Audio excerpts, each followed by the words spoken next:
My toxic parents ruined my childhood, then kicked me out at 18. So I banned them from my wedding, and my fiance went behind my back and took their side and invited them, so I went nuclear on them all. So here's the deal. I grew up with a pretty messed up family situation. My dad left when I was 12, no real reason given, just walked out, leaving my mom and me behind. After he left, things were rough for a while, but my mom eventually remarried when I was around 15 or 16. Her new husband, let's call him Dale, was okay at first. He wasn't exactly mean or anything, but he also made it clear I wasn't his kid.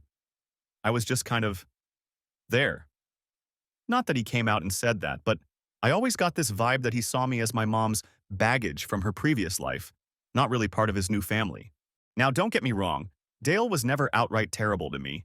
He just wasn't really interested in me. He had 2 kids with my mom, my half-brother and half-sister, and they were his world. Meanwhile, I was more like a guest in the house. I didn't realize it right away, but as I got older, it became super obvious that I wasn't ever going to be part of that little family unit. My mom didn't seem to care either. I don't know if she was just too wrapped up in her new life or what, but she never made an effort to make me feel included. It was like she was happy to have her new family and didn't really need me anymore. I was pretty independent early on, maybe because I had to be. I spent a lot of time alone, doing my own thing while Dale was with his kids, and my mom was living her new life. I didn't really fit in with them, and honestly, it started to mess with me. I remember thinking, am I just extra here? Like I wasn't part of anyone's plans anymore. High school was all right, I guess. I focused on getting good grades and figuring out what I wanted to do with my life, mostly to distract myself from what was going on at home. I'd leave early, get home late, and basically avoid being there as much as I could. I got a part-time job when I was 17, which helped me stay out of the house. It wasn't a terrible life, but I knew that once I graduated, I wasn't sticking around. My plan was to go to college, get a degree, and get as far away from that situation as possible. Things got real, though, when I came home after my first year of college. I had just finished my freshman year, and I was excited to have a break, you know? Summer vacation, time to chill, maybe catch up with some high school friends. But nope, that wasn't in the cards for me. I still remember this like it was yesterday. I was back home for maybe a week, and everything seemed normal, or as normal as things could be in that house. My mom wasn't overly thrilled to have me back, but I didn't expect her to be. Then one night, she sat me down at the kitchen table. I thought we were going to talk about something small, like maybe me helping out more around the house or something. But no. Instead, she tells me, I think it would be best if you didn't come home anymore. Just like that. No real explanation. She said the house was crowded, my brother and sister needed more space, and it was just easier for everyone if I found somewhere else to live. I was 19, and I was being told, essentially, we don't want you here anymore. I was in shock. I didn't know what to say. I remember just sitting there, staring at her, trying to process what was happening. Was she seriously kicking me out? I mean, I wasn't a problem kid or anything. I kept my head down, didn't cause trouble, paid for most of my own stuff. But I guess that didn't matter. It was like I had been holding on to this thread of hope that maybe things would get better between us, that maybe once I was an adult, she'd see me differently, and we'd have some kind of relationship. But nope, this was it. I was out. I didn't argue with her, didn't try to fight it. I just nodded and went to my room, packed up what little I had, and left. I didn't even say goodbye to Dale or my half-siblings. I don't think they even noticed I was gone, to be honest. I just left. After that, I blocked her number and pretty much cut contact with her and the rest of them. I haven't spoken to my mom, Dale, or my half-brother since that day. The only one I still talk to is my half-sister, but that's mostly because she's the one who insists on staying in touch. She's always reaching out, trying to bridge the gap or whatever, but I'm not really interested in reconnecting with any of them. I'll text her here and there, but that's it. The first few months after being kicked out were rough. I stayed with a friend for a while, then managed to get a small apartment near campus. It was tough balancing school and work, but I made it through. Being on my own wasn't anything new. I'd pretty much been on my own for years, emotionally, at least. But this time, it was real. There was no going back, no family to rely on. It was just me. Over time, I learned to deal with it. I stopped thinking about my mom and Dale, stopped wondering why they didn't care. I realized that it wasn't my fault. It took a while, but I finally understood that I wasn't the problem. They were. They chose to shut me out, and that was on them. I couldn't keep beating myself up over something I had no control over. A few years later, I met my fiancée, Sarah. She's been the best thing that's ever happened to me. Her family's great too. They welcomed me in without any hesitation, and for the first time I felt like I was part of a real family. I told Sarah about my messed up family situation, and she was always supportive.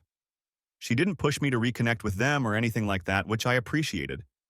She just let me handle it in my own way. So after settling into life with Sarah and thinking my past was mostly behind me, we started planning our wedding. I was actually excited about it. Sarah and I had been together for 4 years at this point, and we both knew this was the next step.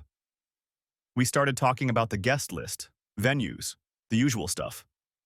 Honestly, it felt good, like I was finally building something that had nothing to do with my old life, something that was mine. We're sitting on the couch one night, and she asks, "So, who do you want to invite from your side?" That's when things got weird for me.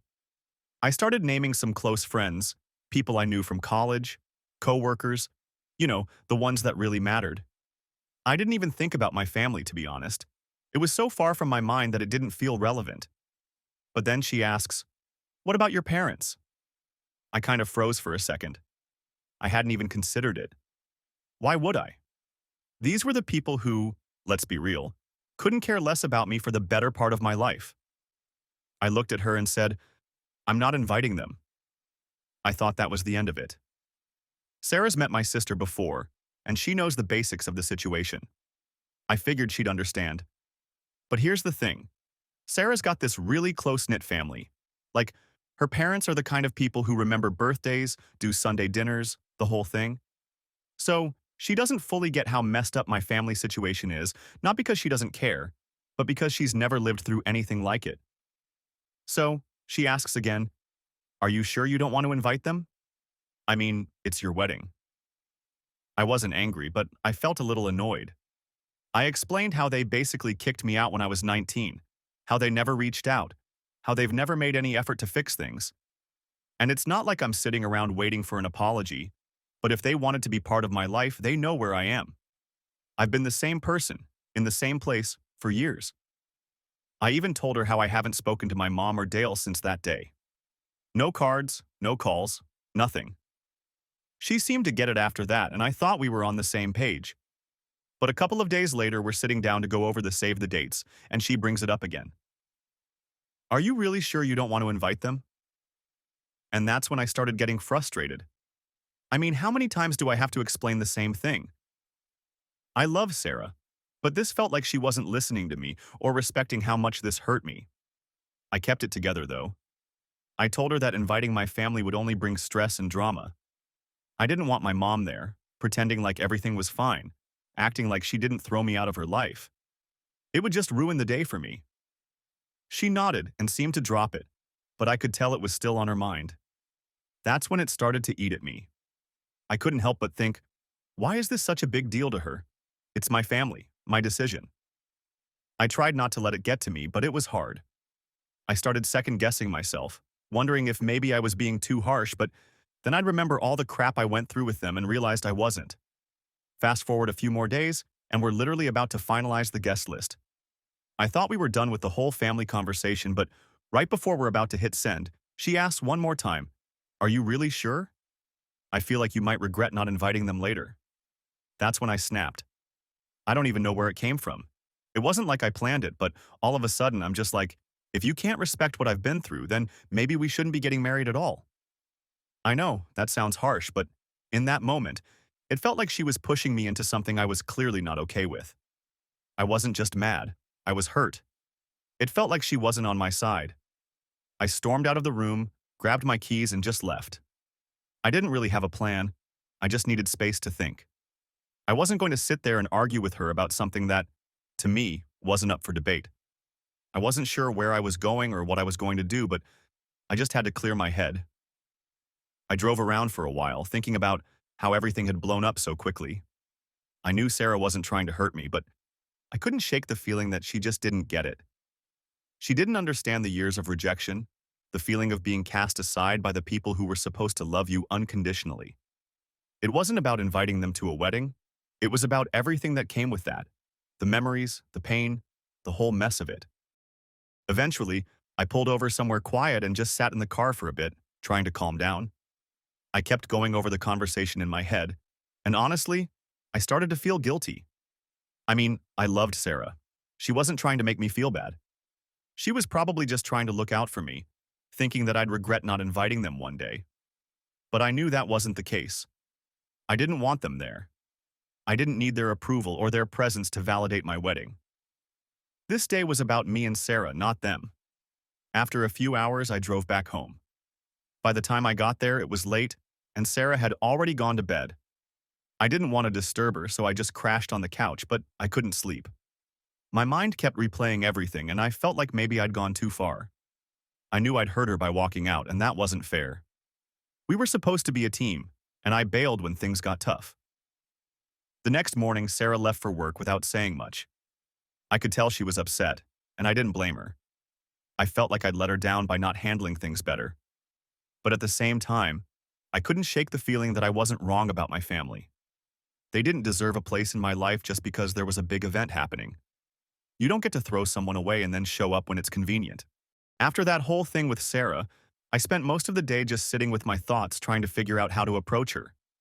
I knew we needed to talk, but I wasn't sure how to start without it turning into another argument. Part of me wanted to let things cool off for a bit, but the other part of me knew that wasn't going to solve anything. We had to deal with this. Around 5:30, Sarah usually comes home from work. I was still working from home, so I finished up my stuff and waited for her to come through the door. I'm not going to lie. I was nervous. I knew I'd overreacted the other night by snapping at her, but I was also still upset about the whole thing with my family. It wasn't just about the wedding anymore. It was about whether she really understood what my family had done to me. So, 5:30 rolls around, and no Sarah. Not super unusual, but by 6 o'clock, I was starting to wonder if she was avoiding me. I texted her, just asking if everything was okay, but no response. Then, around 6:15, she walks in the door, with my sister. I couldn't believe what I was seeing. My half-sister, Emily, who I'd barely spoken to in years, just casually walking into my house with Sarah like it was no big deal. I stood there in shock for a minute, trying to process what was happening. Emily didn't live anywhere near us. She was like 45 minutes away, so her being here was unexpected, to say the least. The look on Sarah's face told me she knew this wasn't going to go well. And Emily? She looked nervous, like she knew she was walking into a lion's den. I didn't even know what to say. I just kind of stared at them, waiting for one of them to explain why my sister was standing in my living room. Before I could get a word out, Emily bursts into tears. Like full-on crying. I don't know what it is, but seeing her like that didn't do much for me. I wasn't exactly in a place to feel sympathy for her, given everything that had happened with my family. Sarah looked at me, kind of pleading with her eyes like, please don't make this worse. But at this point, I'm just confused and pissed off. Emily starts apologizing, saying, I'm so sorry, I didn't mean for things to get like this. She's crying so hard I can barely understand her, but I didn't even know what she was apologizing for yet. After a few minutes of her sobbing, she finally starts explaining. Turns out, when she told my mom and Dale that I was engaged, it stirred up a whole bunch of drama. But not for the reason you'd think. Apparently, my engagement had nothing to do with them caring about me or being happy for me. No, it had to do with my half-brother. My half-brother, who's 27 by the way, is still living at home, jobless, and doing absolutely nothing with his life. I haven't talked to him in years either. But from what Emily said, he's basically been freeloading off my mom and Dale for the past few years. They kicked me out at 19, but here he is, 27, and they're still supporting him. My mom apparently wants him out of the house, but Dale won't let her kick him out. So, they're fighting over it. And here's the kicker. They're separated because of it. Yup. My mom and Dale are separated over my half-brother. And for some reason, my engagement stirred all this up because now my mom feels like a failure as a parent or something. I don't even know. It makes zero sense to me. I hadn't spoken to them in years, so how my engagement even came up in a conversation about my half-brother, I have no idea. But here's where it gets really wild. Emily tells me that my mom thinks getting invited to my wedding will somehow fix everything. She's convinced that if she and Dale get invited, they'll come together, see me, and all the family issues will magically disappear. Like what? I couldn't believe what I was hearing. My wedding was now being seen as some kind of family therapy session? At this point, I couldn't hold back anymore. I told Emily flat out that this had nothing to do with me. My engagement had nothing to do with their crappy parenting or their terrible relationship. If they're fighting over my half-brother, that's on them. It's not my responsibility to fix their problems. And I wasn't going to let my wedding become some sideshow for their drama. Emily just cried harder, saying she didn't mean to upset me, that she thought she was helping. I wasn't trying to be heartless, but I was done. I had already cut contact with my mom and Dale for a reason, and this whole situation just proved why that was the right decision. I wasn't going to be dragged back into their mess. Sarah was sitting there the whole time, watching this unfold. She didn't say much, which surprised me. Normally, she's the type to try and mediate, but I guess she saw how upset I was and decided to just let me handle it. When Emily finally stopped crying, I asked her why she came to me with this. She knows I've been no contact with our mom for years. She knows I've moved on with my life. So why now? Why bring all this drama to my doorstep? And that's when Sarah finally spoke up. She admitted that Emily had been texting her for months, telling her that deep down, I wanted to reconcile with my family.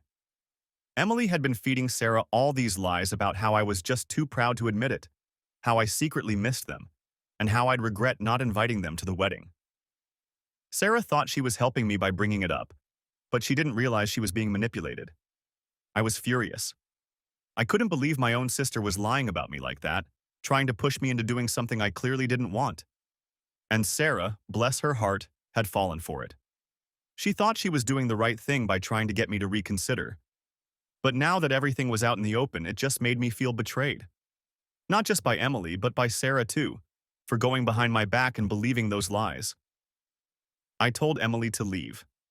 I wasn't interested in hearing any more apologies or excuses. She tried to argue, saying she was just trying to help, but I wasn't having it. I told her Thursday hangouts were canceled. She left, still crying, but I didn't care anymore. I was done with her. I blocked her number and decided I wasn't going to speak to her again. Sarah and I? Well, we weren't exactly in a great place after that. She knew she messed up by trusting Emily over me, but I wasn't sure how to move forward. I loved her, but my trust had taken a big hit. I didn't know if we could come back from this, but I knew we had to try. After I kicked my sister out, I was left sitting there, feeling a weird mix of emotions. On one hand, I was relieved that she was finally gone. I'd drawn the line, and I wasn't going to let her or anyone else cross it again. But on the other hand, there was this heaviness in the room that I couldn't shake. Sarah had been sitting there the whole time, not saying much, and I knew that the conversation we needed to have was still hanging in the air. It wasn't going to be easy, but we had to get through it if we had any chance of moving forward. I stayed quiet for a bit, just trying to figure out what to say next. Sarah was sitting across from me, looking down at her hands, clearly upset.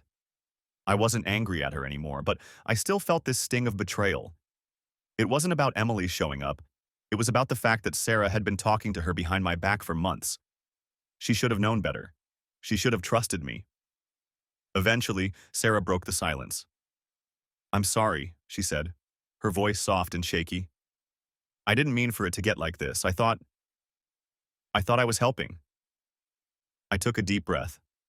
I didn't want to yell or say something I'd regret, but I also didn't want to let this go without addressing it. "Why didn't you talk to me?" I asked. "You know me better than anyone. Why would you believe what Emily was saying instead of coming to me first?" She looked up at me, her eyes already teary.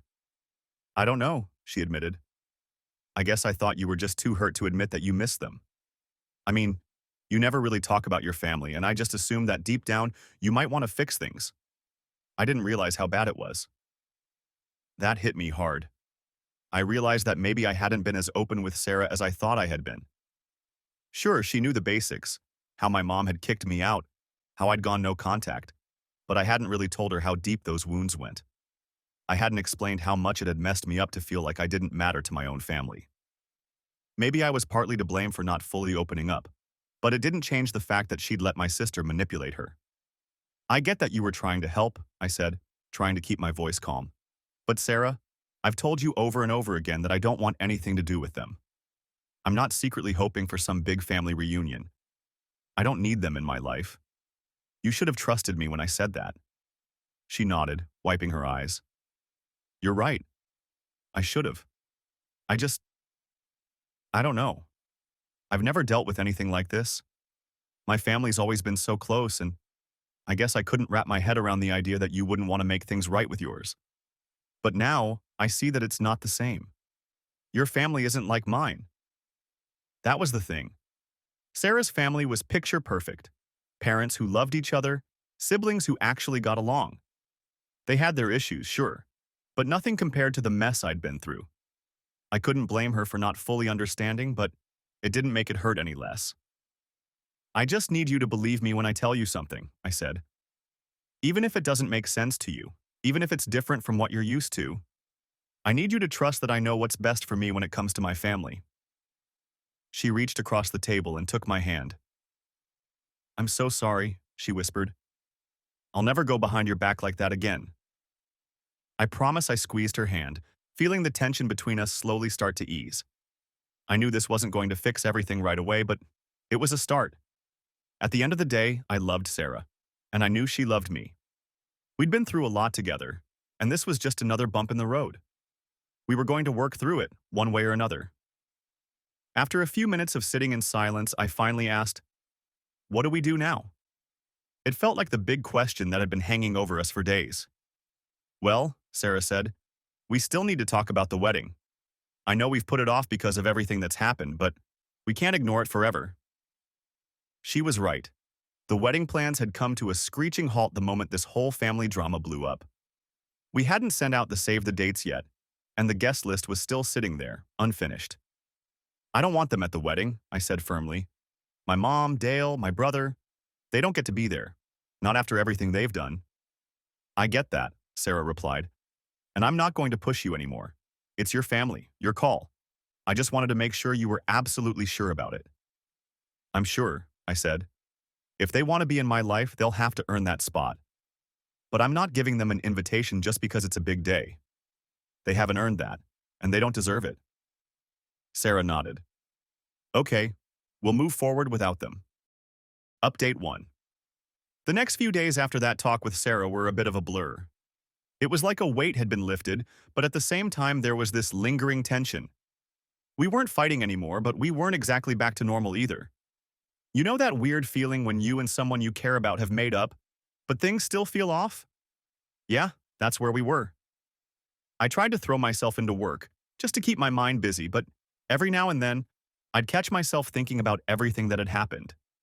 I was still mad about Emily showing up unannounced and stirring up all this drama. I couldn't believe she thought my wedding would be some sort of family reunion fix-it-all event. Like, where was that logic even coming from? But I guess I should have expected it. That's how my family operates. Sweep all the issues under the rug and pretend like everything's fine. Sarah and I had agreed to move forward with the wedding plans, but the energy around it just felt different now. Before all this, it was exciting. We'd talk about venues, colors, flowers, typical wedding stuff. Now it felt like we were just trying to get through it. And I hated that. I didn't want my wedding to be overshadowed by the mess with my family. I wanted it to be about us, about starting our life together, not about them. One evening, Sarah suggested we sit down and officially finish the guest list. I wasn't exactly in the mood, but I knew we had to get it done. So we sat at the kitchen table, the guest list in front of us, and went through the names. I looked at the empty spaces where my mom, Dale, and my half-brother's names could have been. I didn't feel any guilt about leaving them off. If anything, it felt like the right call. Sarah must have noticed the look on my face because she reached over and squeezed my hand. You okay? She asked, her voice soft. Yeah, I nodded. I'm good, just weird, I guess. Seeing those empty spots. I know, she said, but you're doing the right thing. And I knew she was right. Still, it was strange. Most people invite their parents to their wedding. It's just how things usually go. But I wasn't most people. My relationship with my family wasn't normal, and that was something I had to accept. Once we finished the guest list, we moved on to some of the more fun stuff, like picking out the cake and talking about the music for the reception. It felt good to finally focus on the wedding again without the shadow of my family hanging over it. For the first time in days, Sarah and I were laughing and joking around, and for a minute, everything felt normal again. We were back to being us, the couple that was excited about getting married and building a life together. But of course, nothing stays simple for long. A couple of days later, I got a text from an unknown number. My gut immediately told me it was my mom, but I opened it anyway.